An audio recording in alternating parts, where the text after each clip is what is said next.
இதில் எடுத்துருக்கிற குவான்டிட்டி எல்லாமே கம்மி தான். என் பையனுக்கு மட்டும்தான் இது ரெடி பண்ணினேன். ஸ்கூலுக்கோ இல்லை ஒர்க்குக்கோ போகிறவங்க 1 பாட் ரைஸ் மாதிரி செய்யணும்னா இந்த ரசம் சாதம் கண்டிப்பாக ட்ரை பண்ணி பாருங்கள். ஒரு 1/4 கப் அளவுக்கு ஜீரக சம்பா அரிசி எடுத்திருக்கேன். இது கூடயே ஒரு 1/4 கப் அளவுக்கு பாசிப்பருப்பு நல்லா வாஷ் பண்ணி ஒரு 1/2 hour ஊற வச்சுருங்க. ஒரு குக்கரை சூடு பண்ணிடலாம். இதில் வந்துட்டு ஒரு 2 டேபிள் ஸ்பூன் அளவுக்கு ஆயில் சேர்த்துக்கோங்க.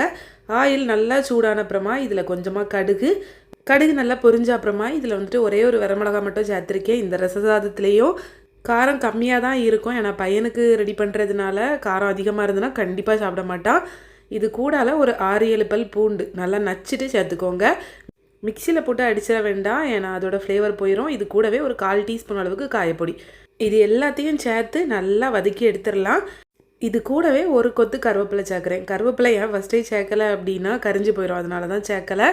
கருவேப்பிலை சேர்த்து நல்லா மிக்ஸ் பண்ணி விட்ட அப்புறமா இது கூடால ஒரு பெரிய சைஸ் தக்காளி கட் பண்ணி வச்சுருக்கேன். சின்ன தக்காளியாக இருந்துச்சுன்னா 2 எடுத்துக்கோங்க.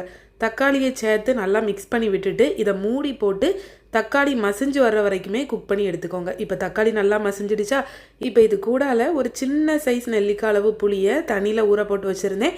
அந்த தண்ணியுமே இது கூடால சேர்த்து நல்லா மிக்ஸ் பண்ணிவிட்டேன். மசாலா பார்த்தீங்கன்னா ஒரு 1/4 டீஸ்பூன் பெப்பர், தேவையான அளவு உப்பு, தேவையான அளவு மிளகாய்த்தூள் சேர்த்துக்கோங்க. ஒரு 1/4 டீஸ்பூன் மஞ்சள் தூள், 1/2 டீஸ்பூன் பெருஞ்சீரக பொடி, 1/2 டீஸ்பூன் அளவுக்கு ஜீரகத்தூள், இவ்வளவும் சேர்த்துருக்கேங்க.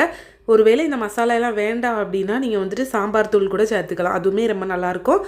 மசாலா எல்லாம் சேர்த்து நல்லா மிக்ஸ் பண்ணி விட்ட அப்புறமா நம்ம ஊற வச்சுருந்த அரிசி இருக்குல்ல, அதையுமே இது கூடலாம் சேர்த்துற வேண்டியதா. ரச சாதமாக இருந்தாலும் சரி, பருப்பு சாதமாக இருந்தாலும் சரி, தண்ணி கொஞ்சம் எக்ஸ்ட்ராவாகவே ஆட் பண்ணிக்கலாம். இதில் பார்த்தீங்கன்னா 1/4 கப் அளவுக்கு அரிசியும் 1/4 கப் அளவு பாசிப்பருப்பும் எடுத்திருக்கோம். அப்போ அரை கப்புக்கு வந்து நான் 2 கப் அளவு தண்ணி சேர்த்துருக்கேன். அப்போனா கரெக்டாக இருக்கும். வெந்து வரும்போது நல்லா சூப்பராக ரெடியாகி வரும்.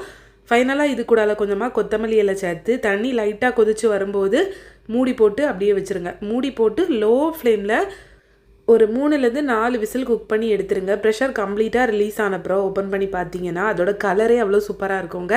நம்ம இதில் மிளகாய்த்தூள் கூட கம்மியாக தான் சேர்த்துருந்தோம், இருந்தாலும் கலர் பாருங்கள் எப்படி இருக்குன்னு. ஃபைனலாக இது கூட 1 இல்லைனா 2 டீஸ்பூன் அளவுக்கு நெய் சேர்த்துக்கோங்க. நெய் கண்டிப்பாக சேர்த்துக்கோங்க, அப்போ தான் இதோட ஃப்ளேவர் ரொம்ப சூப்பராக இருக்கும்.